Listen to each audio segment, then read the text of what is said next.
자, 오늘 이번 시간에는 계약법 강론, 매매부터 보도록 하겠습니다. 자, 우리가 이제 계약법에서 강론에서 논의하는 주제는 매매라는 개념하고요. 그 다음에 교환, 그 다음에 임대차라고 하는 주제 보셨고요.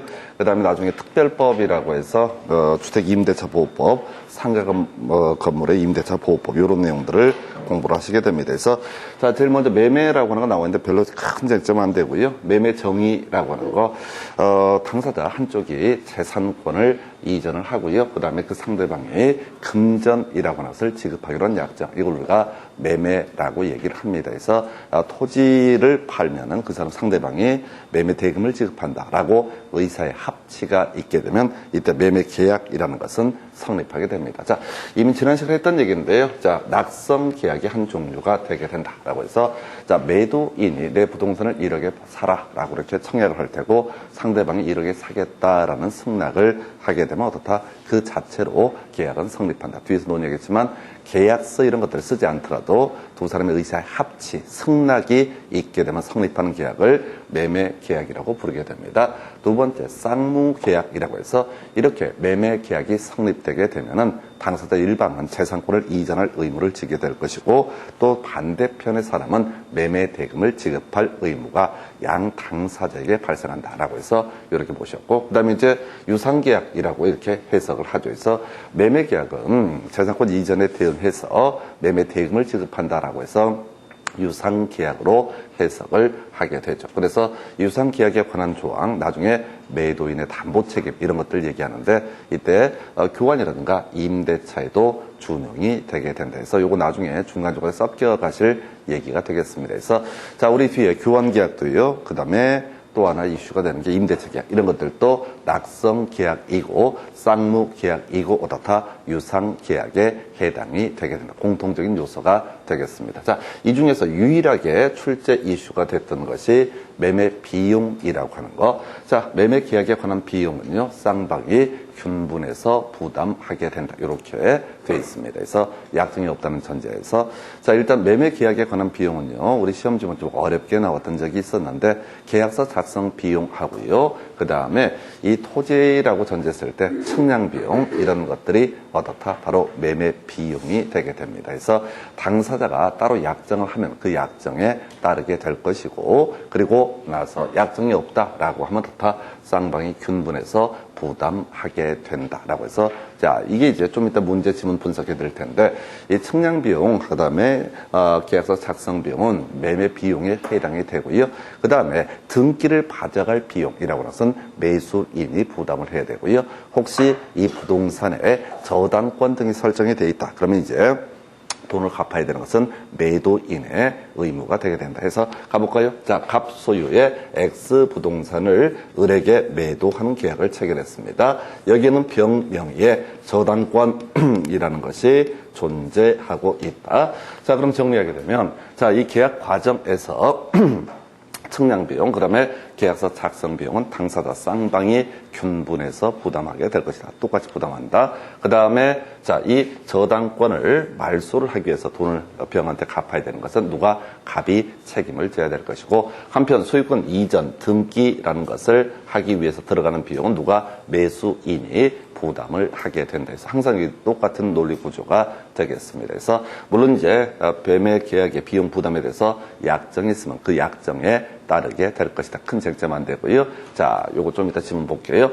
자, 과실수취권 얘기해 볼까요? 자, 요것도 우리 중간중간에 나오는 건데, 자, 우리가 매매 계약을 체결했습니다. 매수인이 중도금, 잔금을 지급을 했습니다. 예, 그런데 말이죠. 이 매수인 중도금, 잔금을 지급했다라고 했을 때 매수인이 소유권을 취득하는 시기는 언제냐라고 했을 때 소유권 이전 등기를 넘겨받아야지 어떻다? 소유권을 취득할 수 있다. 이렇게 해석을 하게 됩니다. 요는 백날 매수인이 매도인에 대해서 중도금, 잔금을 다 지급했다라고 할지라도 매수인 명의로 등기가 이루어지지 않게 되면 여전히 그 부동산의 소유권 누구한테? 매도인에게 남아있다. 자, 그래서 이런 경우 있겠다. 자, 갑소유의 X 부동산을 을이 중도금, 잔금까지 다 지불을 했습니다. 아직 등기만 넘겨받지 아니한 상태. 그래서 이 부동산의 소유권은 일단 누구한테 있다? 바로 갑에게 있다. 이게 이제 기본 전제가 돼야 되는데 어떤 경우가 있을 수 있냐면 이런 경우가 있을 수가 있습니다.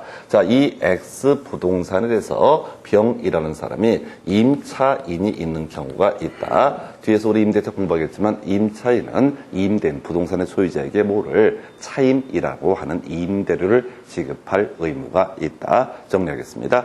자, 갑과 을 사이에 이 X 부동산에서 매매 계약이 체결됐고 을이라는 사람이 매매 대금을 모두 지급을 한 상태다. 아직은 등기를 넘겨받지 않았다. 그러면 소유자는 누가 되고 갑이라는 사람이 소유자가 되게 될 것이고, 근데 중도금 잔금을 다 치렀다면 설령 등기를 하지 않았다 할지라도 이 임차인이 원래 갑에게 지급했던 차임이라고 하는 것은 누구한테 지급을 해야 된다. 바로 이때는 누구한테 갑이 아니라 을에게 지급을 해야 된다. 이걸 이름하여 뭐라고 한다?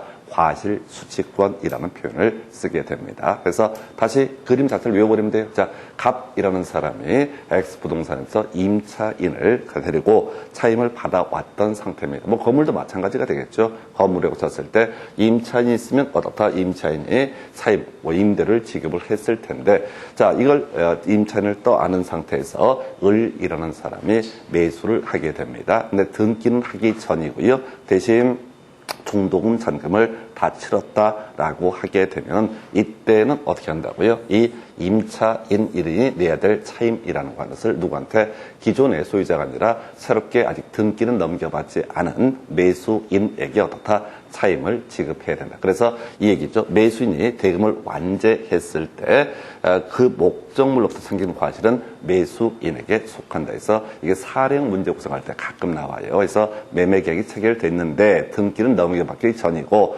잔금은 다 치루었다. 그때 매수인의 권리 과실수취권이라고 하는 개념.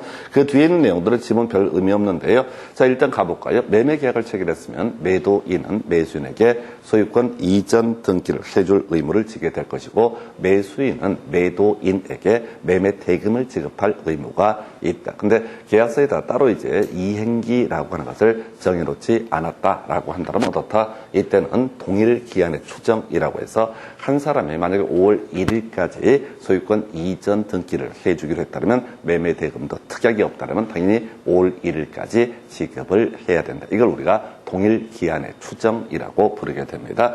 그리고 자, 대금 지급 장소, 이것도 별 의미 없죠. 매매 목적물의 인도와 동시에 대금을 지급하기로 약정이 되어 있는 경우 그 인도 장소에서 이를 지급한다. 이 두 가지는 뭐 나와도 전혀 답과는 관련이 없어요. 그래서 이 파트에서 낼 만한 거리가 매매 비용이라고 하는 거 따로 약정이 없다라고 한다면 당사자 쌍방이 균분해서 부담한다. 좀 어렵게 구성할 때 매매 비용이 뭐냐라고 했을 때 계약서 작성 비용과 그 목적물을 특정하기 위한 청량 비용까지를 뭐라고 한다? 매매 비용이라고 부른다. 한편 매수인이 잔금을 다 지급했으면 이 사람은 소유권 자체를 취득하는 건 별개의 문제로 과실수취권은 취득을 한다. 매수인이 소유권을 취득하기 위해서는 뭐가 필요하다? 소유권 이전 등기라고 하는 것을 넘겨받아야지 어떻다? 소유권을 취득할 수 있다. 이게 매매 끝이에요. 자, 이건 별 쟁점 안 되고요. 그리고 무조건 한 문제 구성되는 것이 계약금 계약이라고 하는 거. 이건 단 한 해도 그러지 않고 무조건 한 문제가 구성이 되게 됩니다. 그래서 계약금 계약은 너무너무 중요한 주제이고요. 실수를 절대로 해서는 안 되는 부분 중에 하나가 계약금 계약. 자, 다시 가보겠습니다. 갑이라고 하는 사람이 자, X 부동산 1억짜리 부동산을 예를 들어서 을과 매매 계약이 체결되게 됩니다. 자, 내 물건 1억에 살게라는 의사의 합치가 있으면 매매 계약은 성립하게 됩니다. 자, 이게 기본 낙성 계약이라고 정의를 했었죠. 그래서 매매 계약이 성립하게 되면 이게 이제 쌍무 계약이라고 해서 갑은 을한테 소유권 이전 등기를 해줄 의무를 지게 될 테고 을은 갑에 대해서 대금을 지급할 의무를 지게 된다라고 하는 거. 그래서 매매 계약은 하나가 낙성 계약 그리고 쌍무 계약이다 이렇게 봅니다. 그런데 일반적으로 부동산에 대한 매매 계약을 체결할 때 기본적으로 깔려가는 게 자, 이때 보통의 경우 계약금 자 1,000만 원 이렇게 계약금 1,000만 원 이렇게 하는 경우가 있습니다. 그래서 계약금 1,000만 원을 지급하기로 한다라는 약정을 맺을 수가 있습니다. 다시 가볼까요? 매매 계약이라고 하는 것은 앞에서 자, 계약서를 작성하지 않더라도 그저 두 사람의 의사의 합치가 있으면 어떻다? 매매 계약은 그대로 성립하게 된다라고 설명을 드렸어요. 자, 그런데 이 매매 계약을 체결할 때 계약금을 지급하기로 또 또 계약을 체결하는 경우가 있을 수도 있다. 우리가 저기 가면 말이에요. 자, 편의점 가서 1,000원짜리 빵을 하나 사 먹습니다. 그러면 자, 이 부동자 굳이 이제 그걸 분석하면 그런 식이지. 편의점 주인이 이 빵을 1,000원에 사시오. 이렇게 청약을 할 테고, 그럼 내가 사겠습니다. 라고 하게 되면 그때는 어떻다? 매매 계약이 성립하면 되는 것이고, 그럼 빵을 파는 매도인 입장에서는 빵을 넘겨줄 의무가 있을 테고, 매수인 입장에서는 1,000원을 지급할 의무가 발생하죠. 거기는 계약금이니 뭐니 이런 말이 있을 수가 없죠. 1,000원짜리 빵을 사면서 계약금 100원을 지급하기로 한다. 이렇게 얘기 안 한다고. 뭔 얘기를 지금 하려고 하냐면 매매 계약을 체결할 때 계약금 계약이라고 하는 것은 반드시 있는 게 아니라는 거예요. 현실적으로 무조건 있으니까 무조건 계약금 계약이 따라가야 되는 것처럼 오인할 수 있는데 그게 아니라는 거야. 빵 사고 팔 때는 뭐야? 계약금 계약 안 하거든요. 근데 부동산은 금액이 크니까 경우에 따라서 계약금 계약을 하는 경우가 있다. 뭔 얘기를 하려면 자, 계약금 계약이 뭐 체결이 되고 말고는 전혀 별개의 문제로 매매 계약은 그 자체로 다 성립하게 된다. 이게 출발점이 되게 되는 거예요. 그래서 계약금 나중에 지급하고 안 하고 이런 얘기 할 때 바로 계약금 계약이 성립하는 건 별개의 문제로 매매 계약은 어떻다? 이미 성립한 것이다. 라고 해서 자, 그런데 우리가 이제 계약금 계약이라고 하는 거 자, 보통 이제 매매 대금의 10분의 1 정도를 가지고 계약금을 거는 게 일반적인 관습이죠. 자, 그래서 자, 계약금 계약에서 제일 중요한 쟁점은요. 요물 계약이다. 라고 하는 것이 포인트가 되게 됩니다. 자, 요물 계약에 대응하는 개념이 낙성 계약이라는 개념이 있게 됩니다. 낙성 계약이라는 개념이 있고 요물 계약이 있어요. 자,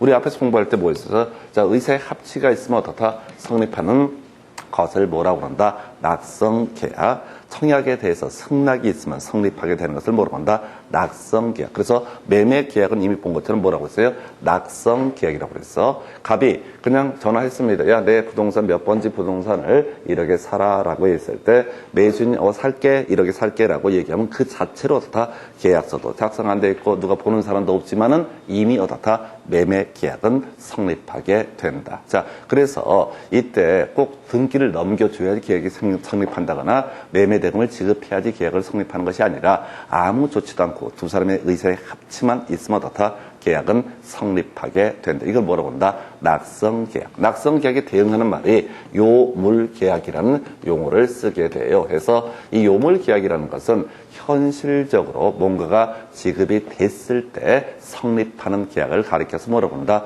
요물 계약. 우리가 시험 범주에서 유일한 요물 계약은 바로 계약금 계약이라는 개념이 되게 됩니다. 그럼 이런 식으로 가는 거죠. 지금 갑이 1억짜리 부동산을 을에게 매도하기로 약정을 하고요. 그러면 을이 사겠다라면 그 자체로 다 매매 계약은 일단 성립합니다. 근데 굳이 여기다 뭘 할 수 있다? 계약금 계약이라는 것을 체결할 수 있다. 그래서 자, 이 중간에 기업공인중개사가 중개를 할 때 자, 그러면 계약금 1,000만 원으로 하시죠? 라고 이렇게 했을 때 뭐 매수인 매도인이 오케이. 그러면 계약금 1,000만 원 지급하기로 하겠습니다. 라고 두 사람 매도인 매수인의 의사의 합치가 있으면 계약금 계약은 성립한다 성립하지 않는다?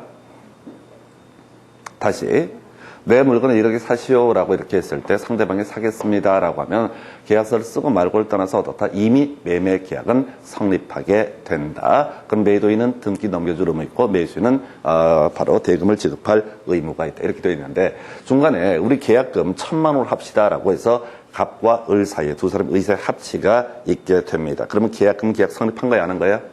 성립 안 한 거라고. 이건 따로이 뭐로 분류하니까 요물 계약으로 분류를 하기 때문에 이것은 계약금의 교부가 이루어져야지 어떻다? 계약금 계약은 성립한다. 이렇게 하는 거예요. 다시 우리가 공부하는 매매교환 임대차는 기본적으로 낙성 계약입니다. 의사의 합치만 있어도 다 그 계약은 성립하게 됩니다. 그런데 계약금 계약이라고 하는 것은 소위 요물 계약이라고 해서 뭐가 있어야 된다? 실제로 계약금의 교부가 이루어져야지 어떻다? 계약금 계약은 성립하게 된다. 그래서 자, 이게 계약금은 실제로 교부가 이루어져야 된다 해서 볼까요? 매수인이 계약금을 지급하기로 하고 계약금의 자, 일부나 전부를 지급하지 않았을 때 어떻다? 아예 계약금 계약은 성립하지 않는다. 그 이제 뭔 문제를 나중에 나오냐면 만약에 계약금 계약이 성립하면 소위 해약금이한 계약 해제라는 것이 가능해지게 됩니다. 자, 해약금은 계약 해제는 뒤에서 한참 설명드릴 주제인데 단순한 얘기야. 매수인은 중간에 중도금 지급하기 전까지 이 사람이 뭘 할 수 있다고요? 자신의 계약금 포기하고 계약 나가리 시킬 수가 있다. 이걸 뭐라고 한다? 해약금 해제. 매도인은 받은 돈 1,000만 원이라고 치면은 이 1,000만 원에 1,000만 원을 더해서 매수인에게 주고 나머지 계약을 나가리를 시키게 되는 것을 뭐라고 한다? 해약금이야. 계약 해제라고 부르게 됩니다. 이유는 계약금 계약이 성립했을 때만 어떻다?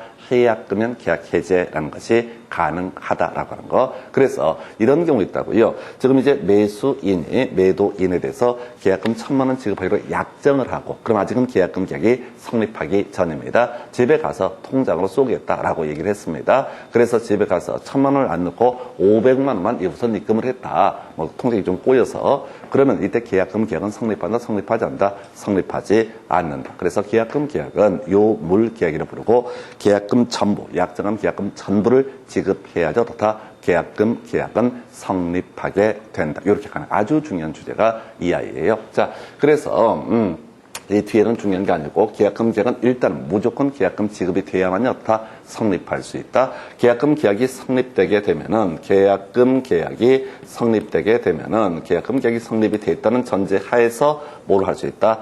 해약금에 의한 계약 해제라고 하는 것을 할 수가 있다. 뒤에서 논의할 주제입니다. 하나 더.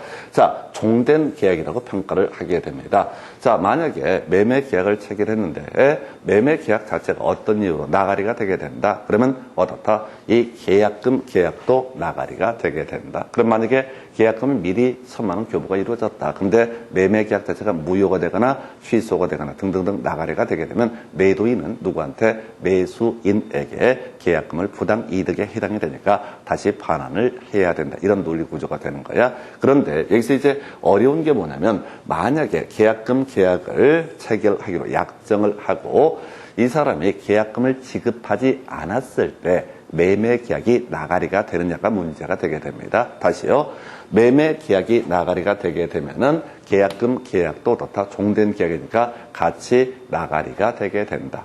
매매 계약에서 파생됐던 개념이 뭐니까? 계약금 계약이니까. 그러면 계약금 계약이 만약에 계약금을 지급하지 않았다라고 했을 때 매매 계약이 나가리가 되느냐가 문제가 되는 겁니다. 아니라는 거죠. 주된 계약은 그대로 존속하게 됩니다. 다시 갑시다. 두 가지 이슈예요. 계약금 계약은 요물 계약이다. 그래서 계약금 100% 지급되지 않게 되면 어떻다? 계약금 계약은 성립하지 않는다. 계약금 계약이 성립하지 않게 되면 나중에 해약금연 계약 해제라는 것은 허용되지 않는다. 그래서 제가 이런 말씀을 드리잖아요. 자, 부동산이 급등할 때가 있어. 갑소유 X 부동산을 을과 매매 계약을 체결합니다.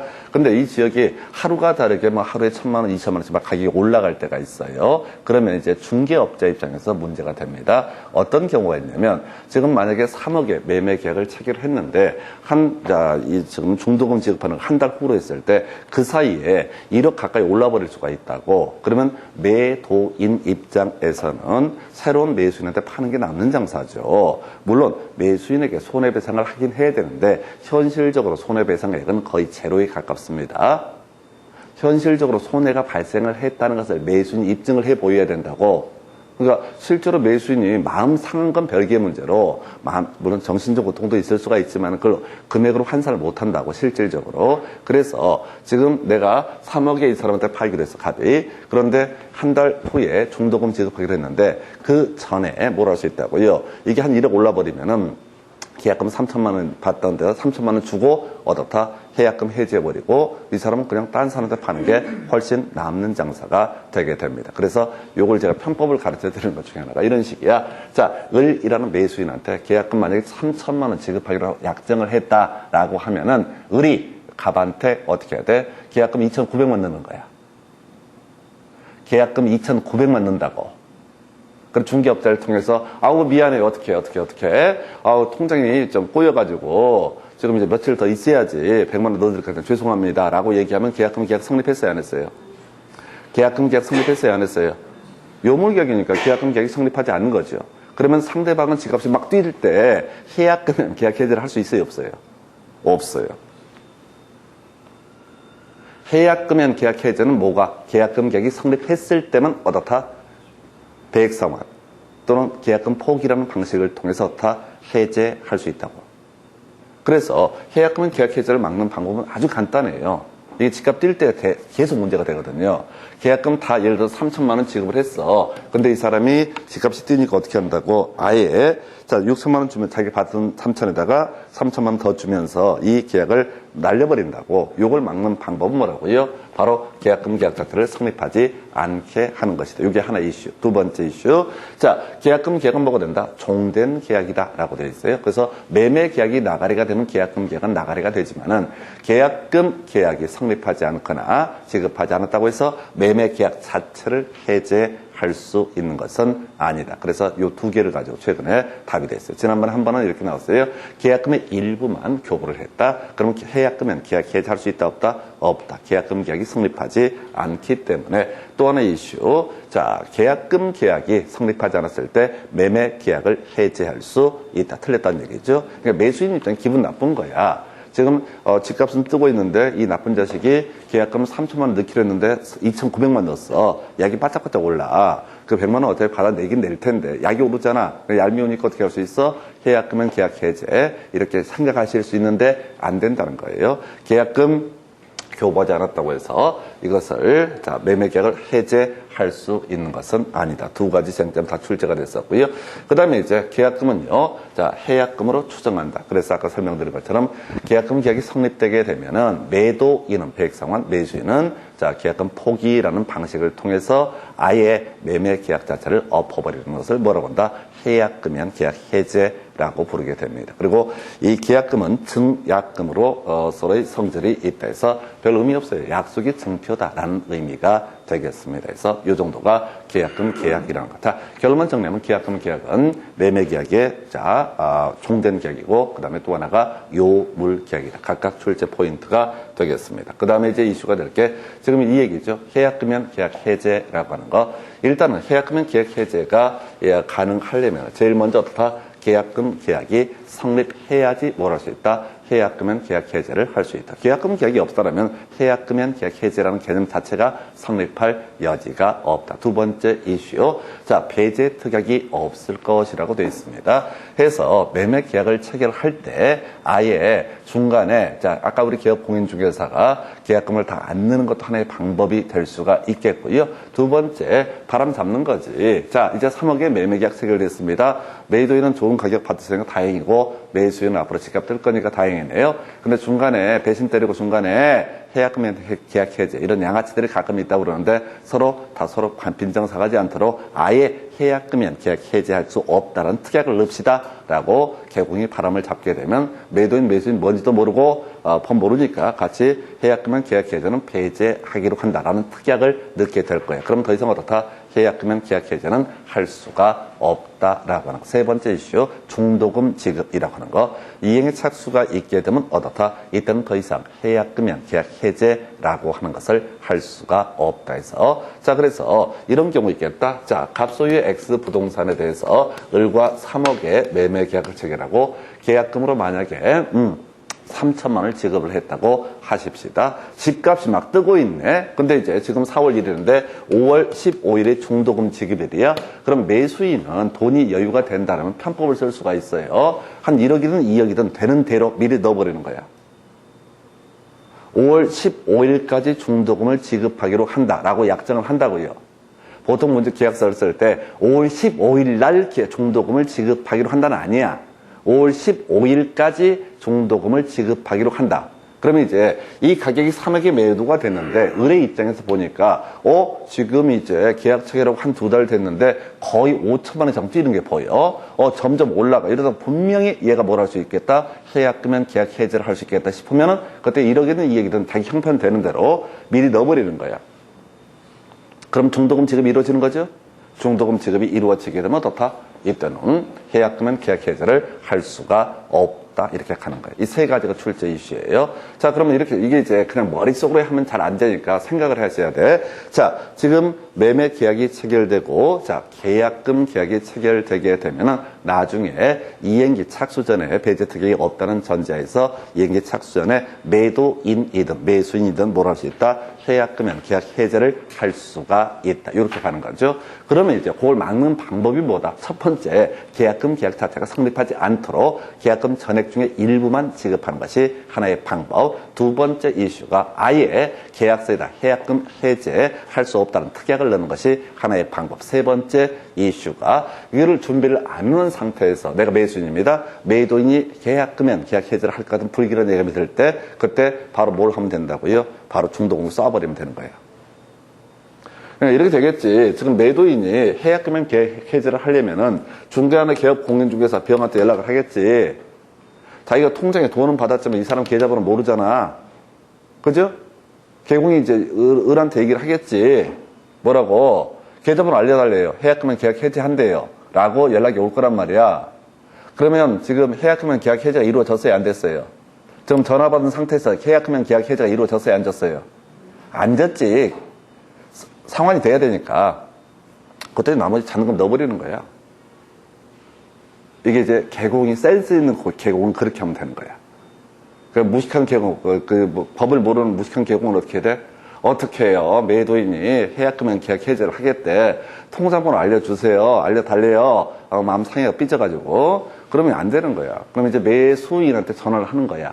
법을 알려주는 거야. 지금 보세요. 집값이 5천만 원 이상 뛰어서 이 사람이 해약금연 계약 해제하려고 하니까 언제까지? 5월 15일까지 지금 중도금 납하기로 했었잖아요. 지금 되는 대로 달러빚을 내서라도 바로 쏴버리세요. 그럼 어떻게 돼요? 중도금 지급이 돼버렸으니까 어떻다? 해약금연 계약 해제를 할 수가 없다. 이렇게 가는 거예요. 이게 자꾸 이제 현실과 좀 관련해서 보면 조금 괜찮아져요. 자, 다시 갑시다. 해약금연 계약 해제라고 하는 거. 계약금 계약이 성립해야지 어떻다? 해약금연 계약 해제할 수 있다. 배제 특약이 없어야 어떻다? 해제 특약, 해약금연 계약 해제할 수 있다. 이행의 착수 전일 때 어떻다? 해약금연 계약 해제를 할 수 있다라고 하는 거. 그래서 이렇게 세 가지 요건 설명드렸습니다. 자, 그 정도. 그 다음에 이제 옛날에 나왔던 게 이런 게 있었어요. 잔금을 준비한 매수인이 자, 어디 등기소를 가자고 요청했던 사안 23회 때 나오고 더 이상 안 나왔어요. 자, 8년 전 나오고 안 나오니까 별로 중요하지 않다 해서 이렇게 세 가지 다시 계약금 계약 성립할 것, 배제 특약 없을 것, 이행의 착수 전일 것 이런 세 가지 요건을 모두 갖추면 어떻다? 해약금은 계약 해제를 할 수 있다. 그 내용은 간단하죠. 교부자 누구죠? 매수인입니다. 포기하고 어떻다? 계약을 해제할 수 있다. 그 다음에 계약금 수령자, 매도인이죠. 매도인의 경우에는 계약 해제 의사표시 함께 배액을 상환하고 해약금의 해제를 할 수 있다. 뒤에 이제 지문 보시게 되면 그런 거 나와요. 매도인이 자, 지금 배액 상환을 하려고 매수인한테 계좌번호를 물어봤을 때 매수인이 안 알려주는 경우가 있을 수가 있어요. 예, 그래도 그때는 해약금연 계약 해제는 가능하다고 해석을 해버립니다. 즉, 법원에 공탁을 안 하더라도 이때는 어떻다? 해약금연 계약 해제는 가능하다. 그래서 아까 이런 조건, 배제 특약 없는 상태이고 계약금 계약 성립됐고 이행의 착수 전인데 매도인이 전화를 했다고요. 통장번호 알려달라. 그러면 이제 법을 모르는 매수인은 뭘 우긴다고? 이게 통장번호를 안 알려주면 계약금이 나한테 돌아오지 않기 때문에 해약금이 돌아오지 않기 때문에 계약이 유지가 될 거라고 희망을 하면서 기도하면서 갈구하면서 어떻게 한다고? 버틴다고. 그래도 어떻다? 이미 해약금 해제는 이루어지게 되는 거야. 그때는 어떻게 해야 된다고? 자, 달러 돈을 달러빚을 내서라도 바로 뭘 해야 된다? 바로 중도금을 지급을 해버리게 되면 어떻다? 이때는 해약금연 계약 해제라고 하는 것은 할 수가 없다. 이렇게 해석을 합니다. 자, 그리고 이제 행사 효과라고 해서 해약금에 의해서 계약을 해지하게 되면 주계약, 매매계약은 소멸하게 된다라고 되어 있어요. 그래서 이건 어렵지 않을 테고요. 그 다음에 이제 원상회복이나 손해배상의 문제가 발생하지 않는다. 자, 요거 한번 가볼까요? 자, 이런 거 있었죠. 갑소유 X 부동산에 대해서 을과 매매계약이 체결이 되게 되고, 자, 우리가 앞에서 이제 매매계약이 체결이 됐다. 그런데 예를 들어서 얘는 대금을 다 지급했는데 얘가 등기를 넘겨주지 않는다. 그러면 을은 뭘 할 수 있다? 지난 시간에 공부했던 거 해제라고 하는 것을 할 수가 있다. 해제하면 소급해서 계약의 효력이 소멸하게 될 것이고, 해제 있게 되면 여기서 파생되는 문제가 원상회복의 문제하고요, 손해배상의 문제가 발생한다. 그래서 출제 포인트가 됐던 게 원상회복을 할 때는 이자까지 어떻다? 지급을 해야 된다. 이런 것들이 이슈. 그러면서 비교해서 출제했던 것이 합의해제라고 하는 것은 이자를 지급할 필요가 없다. 이런 게 주요 이슈가 됐던 바가 있습니다. 뭔 소리냐? 지금 일반적인 채무 불이행에 따라서 해제를 하는 경우는 원상 회복 또는 손해배상의 문제가 발생하지만은 해약금에 의해서 계약을 해제하는 경우에는 원상 회복의 문제라든가 손해배상의 문제는 발생하지 않고 이 계약금 한번 준 걸로 퉁치게 된다. 이런 의미가 되겠습니다. 그래서 이 정도가 바로 계약금 계약에서 해약금 해제라는 주제가 되겠습니다. 자, 요거 교재 가지고 한번 내용들 한번 확인을 해볼까요? 라고 해서 여러분 교재 몇 페이지? 225페이지부터 지문 쭉 한번 보겠습니다. 자, 매매 계약은 아까 자 매매 비용 정도가 이슈가 됐었고 나머지는 큰 쟁점들이 안 됐었지요. 자, 그래서 자 보니까 지상권은 매매 대상이 될 수 없다 해서 이건 물권을 공부를 해야 되는데 소유권만 사고 파는 게 아니라 지상권, 전세권도 다 사고 팔 수가 있다. 이런 의미가 되겠습니다. 우리가 보통 소유권만 사고 파는 것처럼 보이는데 물권법 공부하실 때 했던 내용들이에요. 지상권도 전세권도 사고 팔 수가 있다. 자, 두 번째 박스요. 매매 해약금에 관한 규정은 임대차에도 적용이 된다. 여기 한번 보실까요? 자, 매매 계약은 뭐가 된다? 유상 계약이다. 매매에 관한 규정이라고 하는 것은 어떻다? 교환 임대차에도 준용되게 된다. 그래서 매매 해약금에 관한 사항은 교환 계약할 때도 해약금 얘기 나올 수 있고요. 임대차에서도 해약금에 관한 내용이 나올 수가 있다. 이런 것들은 안 중요해. 다만 시험 보실 때 이건 뭐지? 라는 느낌이 드는 지문들이고 답이랑 아무 관련이 없습니다. 거기 이제 세 번째 박스 1번지만 측량 비용, 등기 비용, 담보권 말소 비용 등 매매 계약에 관한 비용은 특별한 사정이 없으면 당사자 쌍방이 균분해서 분담한다. 제일 어려웠던 문제였어요. 자, 매매 계약에 관한 비용은 당사자 쌍방이 균분해서 부담하는데 그 측량 비용, 계약서 작성 비용은 매매 계약에 관한 비용이지만 담보권 말소 비용, 또 등기 비용 이런 것들은 다 매매 계약에 관한 비용은 아니죠. 등기 비용은 누가 부담한다? 매수인이. 담보권 말소 비용은 누가? 매도인이 부담한다. 아주 어려웠던 문제. 자, 24회 때가 나왔었죠. 별 의미 없어요. 이런 문제는 사실 시험장에서는 놓치기 쉬운 그런 주제가 되게 됩니다. 통계 데이터를 분석을 해봐야 돼요. 뭐냐면 지금 16년 동안 한 번 나왔는데 답이 됐어. 그럼 중요해 안 중요해? 별로 안 중요해. 계속 나왔던 거 요거 캐치해 주는 게 필요합니다. 2번 지문이요. 매매 계약에 관한 비용은 특별한 사정이 없으면 당사자가 균분해서 부담한다. 별로 어렵지 않고요. 다음 페이지 넘어가서 자, 첫 번째 박스 3번 지문. 매매 비용을 매수인이 전부 부담한다는 약정은 특별한 사정이 없는 한 유효하다. 해서 아까 따로 약정이 없으면 어떻다? 균분해서 부담한다. 따로 약정이 있으면 그 약정에 따라서 부담을 하게 된다라고 이렇게 봤었죠. 그 다음에 거기 이제 매매 목적물이 인도되지 않고 대금도 완제되지 아니한 경우에 그 과실은 매도인에게 속한다. 해서 우리 아까 매수인에게 과실수권이 속하는 사유 대금이 전부 지급되면 어떻다? 매수인에게 과실수권이 속하게 된다. 그 얘기 하나 했었죠. 그래서 지금 대금을 지급하지 않았대요. 목적물도 인도가 안 됐대요. 그럼 당연히 현재 소유자인 매도인이 매도인이 그 과실수권을 가지게 될 것이다. 라고 해서 여러분 교재 그 226페이지 관련 기출 문제 한번 보겠습니다. 30회 때 작년에 나왔던 문제네요. 자, 갑은 그 소유 X 토지에 대해서 을과 매매 계약을 체결했다. 틀린 것은 이렇게 돼 있습니다. 자, 상당히 어려워요. 갑이 자, 을과 매매 계약을 체결했다 해서 이 문제는 아직 매도인의 담보 책임을 공부하지 않았기 때문에 모를 얘기가 한두 개가 아닙니다. 그래서 그럼 어떻게 해야 돼? 어디 아는 거 어디 있나 찾아보셔야 돼. 시험 문제를 볼 때 보다가 뭐 모르면 어떻게 해? 무조건 패스. 보다가 막히면 어떻게 한다고? 패스. 보다가 막히면 패스. 아, 5개 중에 하나쯤 아는 게 있겠지. 이렇게 가셔야 된다고. 뭔 소리인지 아시겠죠? 공부가 좀 되면 나중에 이제 아는 게 더 많아지긴 하겠지만은 시험 보는 훈련은 지금부터 계속 하셔야 돼. 1번 X 토지가 인도되지 않고 대금도 완제되지 아니한 경우라고 돼 있죠. 소유자 누굽니까? 갑이 소유자가 되게 되겠죠. 갑소의 물건을 을한테 팔았다고 그랬으니까. 그래서 을은 인도 의무 지체로 인한 손해배상을 청구할 수 없다라고 해서 무슨 얘기냐면 돈 줬는데 물건을 안 주면 손해배상을 청구할 수 있겠지만 돈 안 줬으면 어떻다? 손해배상 청구할 수 없다. 1번 어려워요. 2번 지문이요. 자, 을이 대금 지급을 거절할 정당한 사유가 있을 때 엑스토지를 미리 인도받았더라도 그 대금에 대한 이자를 지급할 의무는 없다. 일단 유보 좀 어려워요. 자, 지금 계속 뭘 찾고 있다고? 내가 아는 몇 개 아는 그 지식이 어디 있는가를 찾아보셔야 돼요. 3번 지문이요. 자, 엑스토지가 인도되지 않았다면 특별한 사정이 없는 한 을이 잔대금 지급을 지체해도 이자 상당에게 손해배상을 청구할 수 없다. 중도금만 지급한 상태에서 목적물의 인도가 없다. 그러면 이 사람이 잔금을 지급할 이자인가요? 이자 상당액을 지급할 이유가 있을 것이냐? 모르겠다. 4번, 엑스토지를 아직 인도받지 못한 을이 미리 소유권 이자 느끼를 경료받았다라고 하여도 매매대금을 완지하지 않는 이상 엑스토지에서 발생하는 과실은 갑에게 귀속된다라고 해서, 자, 일단은 아까 매매대금 완제가 있게 되면 딱 하나 외웠던 거 있었죠? 매매대금이 완제되게 되면은 누가 매수인에게 과실수권이 귀속된다 이렇게 되어 있어요.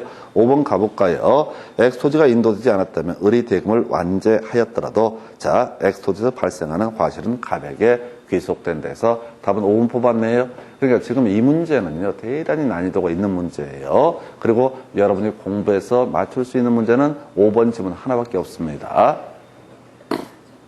5번 지문 하나밖에 없다고요. 그러니까 시험 보실 때 계속 훈련하셔야 돼. 점수가 나오는 방법. 그러니까 이게 뭐냐면은 항상 답은 쉬워요. 답은 쉬운데 중간에 뭐 1번도 2번도 뭐가 이렇게 어려워. 이걸 분석하고 외우고 이렇게 하시는 게 아니라고. 지금 일단 점수라도 나와야 돼. 실력을 쌓고 말고 문제는 그 다음 문제고 점수라도. 그러니까 이 문제가 말이에요. 쉬운 문제예요, 어려운 문제예요. 자, 생각하기 나름이야. 답은 5번하고 4번 정도만 유일하게 알 수 있는 내용이고 나머지 내용은 깊이가 내용이 있어야지 해석할 수 있는 문제라고. 그래서 시험 보실 때 1번, 2번, 3번 이런 게 나왔을 때 짜증내지 말고 바로 치고 들어가셔야 돼. 모르면 패스.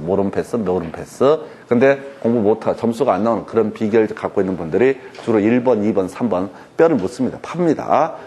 계속 읽어봐요. 그러면 이제 꼬여버려요. 그래서 자, 이 문제 상당히 까다롭고 답은 아주 쉬웠고 나머지가 어려웠던 점에서 다시 이걸 통해서 기억해야 되죠. 과실수익권이라고 하는 거. 매수인이 대금을 완납하게 되면 어떻다? 등기 넘겨받지 않더라도 과실수익권 누구한테? 매수인에게 귀속되게 된다. 이렇게 가셔야겠습니다. 자, 그 정도 보셨고요. 그 다음에 자, 우리가 봐야 되는 게 계약금 계약 관련해서 여러분 교재 227페이지 핵심 지문 살펴보도록 하겠습니다.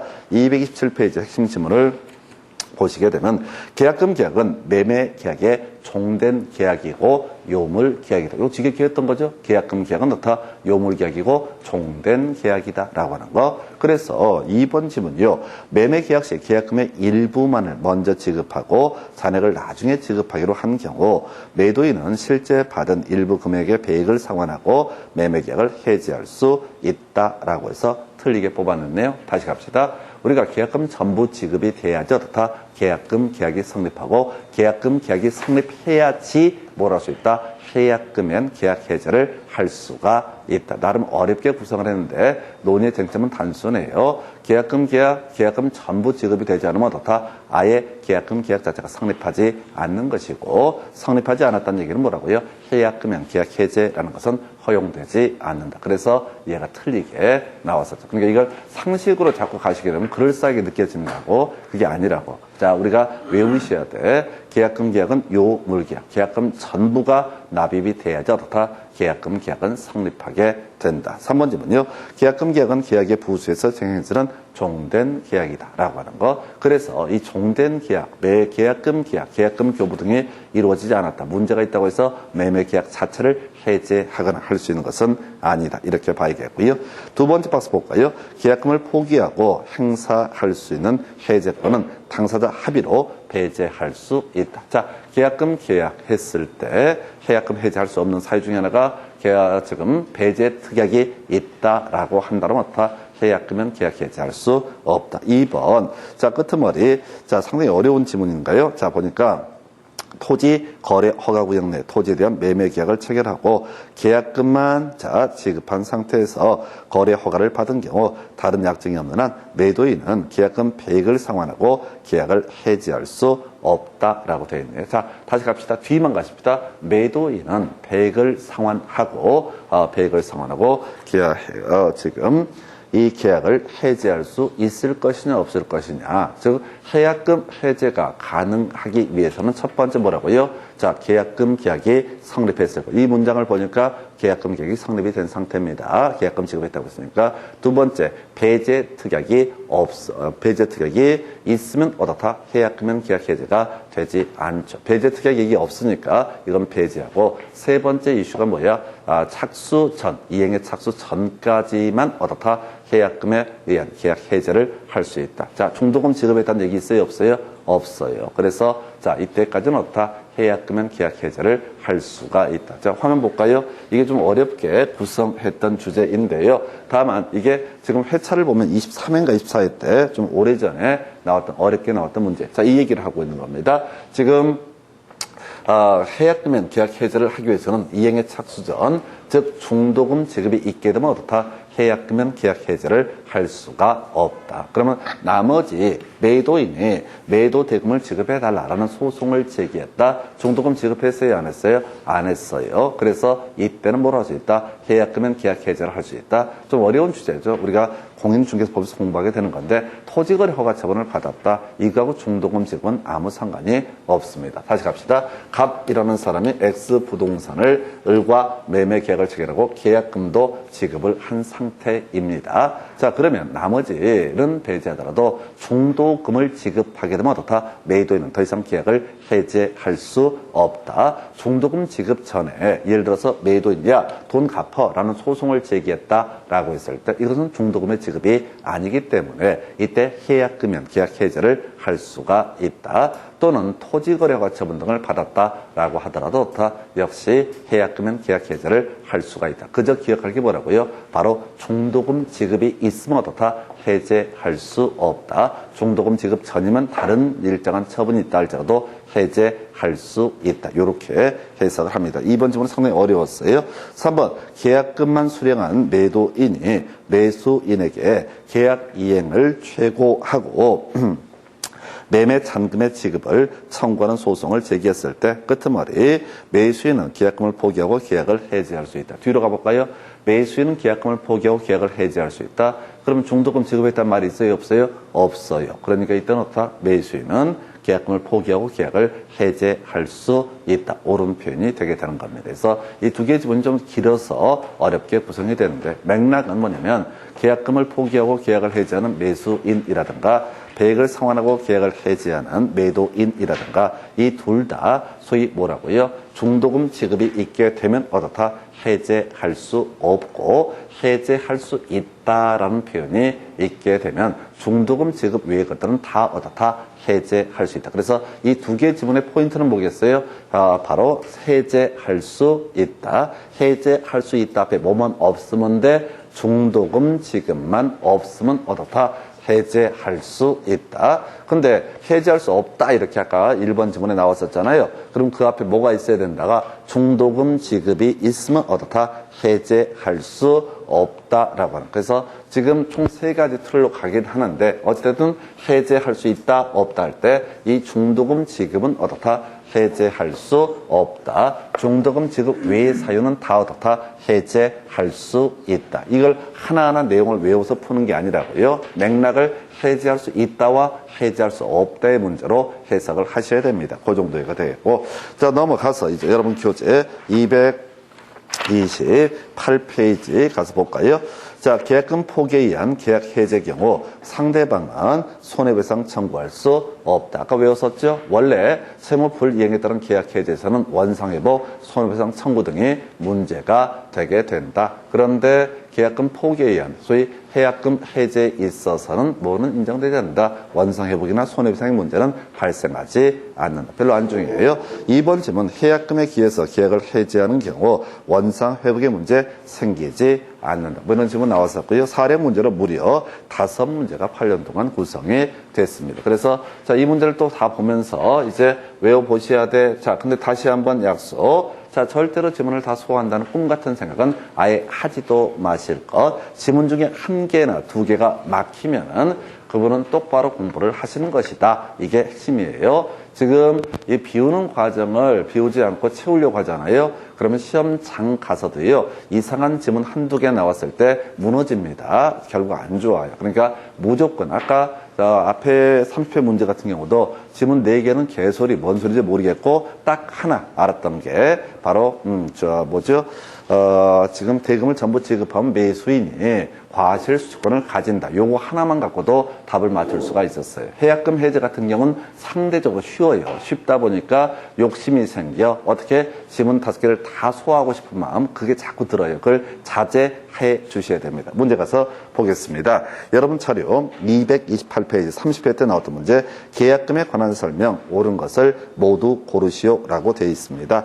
기억번 계약금은 별도의 약정이 없는 한 해약금의 성질을 가진다. 해서 아까 했던 거죠. 계약금 계약 성립하고 배제 특약가 없고 이행의 착수 전이면 바로 해약금으로서의 성격을 가진다. 법조문 그대로 가져왔고 두 번째 매수인이 이행기 전에 중도금을 지급한 경우 자 매도인은 특별한 사정이 없는 한 배액을 상환해서 계약을 해지할 수는 없다. 맞죠? 중도금 지급하면 어떻다? 해제할 수 없다. 뭐 어려운 것도 없네. 뒷번 가볼까요? 매도인이 계약금 배액을 상환해서 계약을 해지하는 경우 그 이행에 제공을 하면 좋고 매수인이 이를 수령하지 않더라도 공탁까지 할 필요는 없다 해서 이게 좀 오랜만에 나왔어요. 자, 아까 그런 얘기 했을 때 제가 설명드렸잖아요. 자, 갑이라는 사람이 매도인이고 을이라는 사람이 매수인, 계약금 계약 성립됐습니다. 자, 그런데 이행기 전에 매도인이 개업 공인중개사에게 연락을 해서 매수인의 어떤 계좌번호를 알려달라. 또는 이제 매도인 누구한테 매수인에게 전화를 해서 계약서 이름 나와서 전화번호 있을 테니까 전화해서 자, 지금 해약금형 계약 해제를 하려고 한다. 그러니까 계좌번호 알려달라라고 했을 때 그때 뭘 해야 된다고 그랬어요? 매수인은 뭘 해야 된다고 그랬어요? 전화를 확 끊어버리고 계좌번호를 안 알려준다. 이건 아니라고. 계약금이 반환되지 않더라도 이 정도면 당연히 없다. 해약금형 계약 해제가 이루어진 걸로 본다고요. 그럼 이제 통화하면서 뭘 하면 돼? 인터넷 베이킹하면 되는 거야. 그래서 잡담 좀 하다가 어떻게 어머 중도금 지급이 되셨네? 어떡하지? 그러면 이제 누구 입장에서 매도인 입장에서는 자기가 먼저 해약금형 계약 해제를 했다는 걸 입증을 해 보여야 된다고. 복잡스럽다고. 그리고 센스가 있으면은 매도인이 뭐라고 하는 것 같아. 해약금 해제 얘기를 하는 것 같아. 그럼 뚝 끊어. 그리고 나서 어떻게 빨리 인터넷 뱅킹으로 접근해서 뭘 하면 돼. 입금을 해버리면 어떻다? 중도금 지급이 이루어지게 되면 더 이상 해약금은 계약 해제는 할 수 없다. 자, 이 디귿번 지문을 통해서 우리가 추론했던 거 뭐라고요? 전화 딱 끊고 계좌번호 안 알려준다고 해서 해결되는 문제가 아니라 현실과 맞닥뜨려서 어떻게 된다고요? 바로 중도금 지급을 먼저 해야 된다. 그래서 바로 공탁까지 할 필요는 없다 해서 오른편에서 이렇게 30회 때 문제 구성됐고요. 그 다음에 229페이지 2번 문제 23회 때 오래전 문제네요. 갑은 그의 X 가옥을 1억에 매도하면서 계약 체결 이래 계약금 1,000만 원 받고요. 잔금 9천만 원 1개월 후에 지급받기로 했다라고 이렇게 되어 있습니다. 그리고 위약금 이런 얘기 나와 있죠? 넘어가요. 위약금 얘기는 지금 우리 시험에 16년 동안 2번 지문 구성되게 되는데 답이랑 아무 관련 없으니까 눈길 주지 마. 눈길. 위약금 얘기할 때는 무조건 쌩 까버리는 거야. 위약금 얘기는 뭐냐면 겁주려고 힘들게 문제를 구성하게 되는 거예요. 그래서 위약금 얘기 약속하셔야 돼. 아까 제가 이런 거 설명드렸었다. 바로 자 계약금은 해약금으로 추정한다. 증약금으로 본다. 위약금 아무 얘기 안 해놨죠? 하지 말라고. 그러니까 하지 말라고. 제가 공부 안 했던 것들은 무시하고 넘어가셔야 된다고. 그래서 사안을 정리하면 뭐야? 갑이 을한테 이 X 가옥을 1억에 매도하고 계약금 1,000만 원 받았다라고 이렇게 돼 있습니다. 자, 그럼 1번 계약금 1,000만 원을 지급하기로 한 갑을 사이의 약정은 매매 계약의 종된 요물 계약이다. 맞죠? 계약금 계약은 뭐가 된다? 종된 계약이고 요물 계약이다. 2번 지문이요. 갑과 을이 이행 행위에 착수하기 전에 을은 계약금 포기하고 계약을 해지할 수 있다. 맞죠? 이행의 착수 전, 즉 중도금 지급 전에는 어떻다? 을의 경우에는 계약금 포기, 갑은 배액상환. 3번 을이 그 잔금을 준비해서 등기 절차를 밟기 위해서 갑에게 등기소에 동행할 것을 촉구하는 것만으로는 이행의 착수라고 볼 수 없다 해서 이걸 틀리게 뽑았는데 별로 안 중요해요. 그 몇 회라고 써 있어요? 23회. 아까 우리 이런 거 있었잖아요. 이행의 착수라고 하는 것을 검토할 때 중도금 지급은 뭐가 된다? 이행의 착수다. 그리고 하나 살 붙였던 게 등기소에 가자고 요청하는 것도 다 이행의 착수다. 이게 이제 23회 때 구성이 되는데 버리시는 거야. 왜? 23회 때 이 지문이 한번 튀어나오고 나서 다시는 안 나왔거든. 그래서 나머지가 다 소화가 되면 이걸 외우시고 나머지가 소화되기 전이면 이건 배제하고 가실 주제가 되겠다. 이행의 착수는 일반적으로 중도금의 지급, 한편 매수인이 중도금 지급하는 게 뭐 중요한 게 아니라 등기 받는 게 중요하니까 오늘 등기 넘겨달라. 돈 마련했다라고 연락하는 것도 다 이행의 착수라고 보게 됩니다. 답은 3번이고요. 그 다음에 4번 지문 이행행위 착수 전에 을이 계약금 해제를 한 경우 자, 을은 해제에 따른 손해배상 청구권 행사할 수 없다. 일반적인 해제에서는 원상회복, 손해배상의 문제가 발생하지만 계약금 해제에 있어서는 뭐라고요? 원상회복이나 손해배상의 문제가 발생하지 않는다. 이렇게 가게 됩니다. 그 정도 해서 5번 필요 없고요. 위약금 여기 나와 있어요. 그래서 자, 이 문제는 3번을 답을 뽑았는데 23회 때 나왔었고 더 이상 안 나오니까 중요치 않은 주제. 그 다음에 3번 문제 볼까요? 2014년 5월 1일 갑이 그의 건물을 을에게 매도하면서 5월 10일 날 계약금을 2개월의 중도금 잔금을 지급받기로 했다. 틀린 것은 자, 지금 계약금 받았나요? 아니요. 있다 계약금 받기로 했었고요. 중도금 잔금은 그 후입니다. 자, 1번 지문 보니까요. 갑, 을 사이의 계약금 계약은 낙성 계약이다. 틀렸죠? 너무 쉬우니까 사람들이 당황해. 계약금 계약은 뭐가 된다? 요물 계약이죠. 계약금을 지급하기로 약정했다고 해서 계약금 계약이 성립하는 게 아니라고 그랬어요. 만약 계약금 계약이 성립하게 되면 계약금엔 계약 해제가 가능해지는 문제가 발생하잖아요. 그래서 바로 계약금 계약은 뭐가 된다? 요물 계약이다. 해서 1번 답이에요. 예, 그럼 나머지는 사실 볼 필요 없어요. 실제 시험 볼 때는 이런 게 거저주는 문제가 있다고. 문제를 풀어 가실 때 아까 30회 문제처럼 답을 5번 뽑아놓은 경우도 있지만은 그냥 거저주는 문제가 있다고. 그럼 사람 마음이 어떤 줄 아세요? 어머, 내가 나처럼 하찮은 인간이 이걸 맞출 수 있겠어? 아니야. 뭔가 음모가 있을까 해서 2번부터 쳐 읽기 시작합니다. 뒤집니다. 시간 없어요.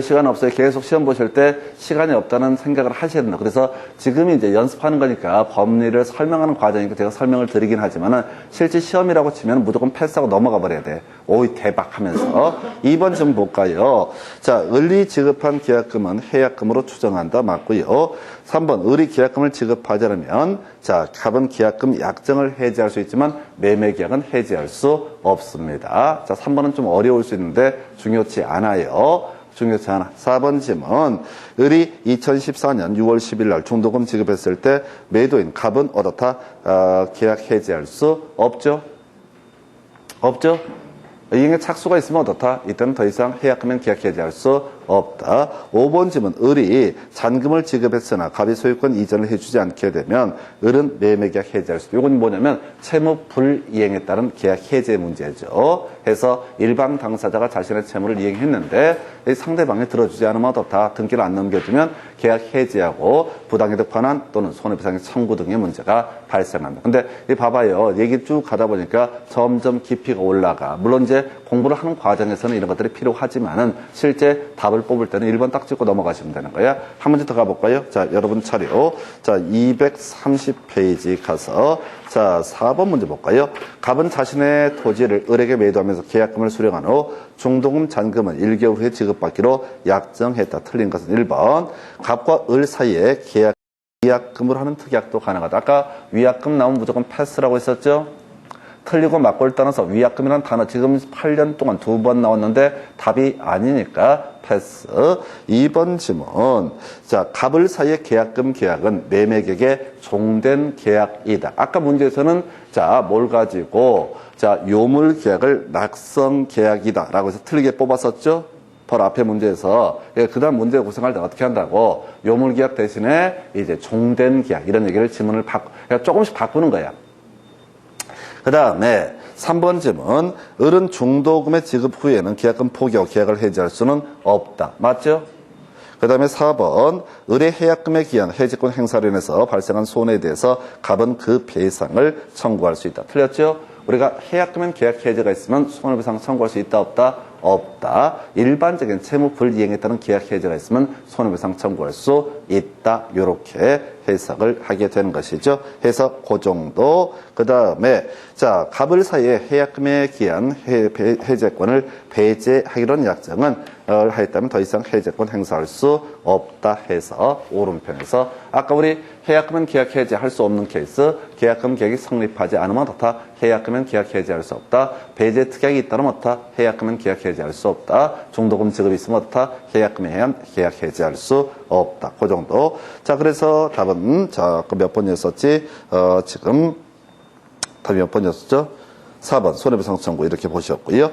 그 다음에 5번 문제까지 가보겠습니다. 갑은 자신의 X부동산에 대해서 매매대금 3억, 계약금 3천만 원으로 그 계약을 을과 체결했다. 소유자 갑이 매도인, 을이 매수인, 계약금 3천. 자, 틀린 것은 1번 을이 계약금 전부를 지급하지 않으면 계약은 성립하지 않는다. 맞죠? 계약금 계약이 성립하지 않게 되면 해약금은 계약 해제도 할 수가 없다. 2번 지문이요.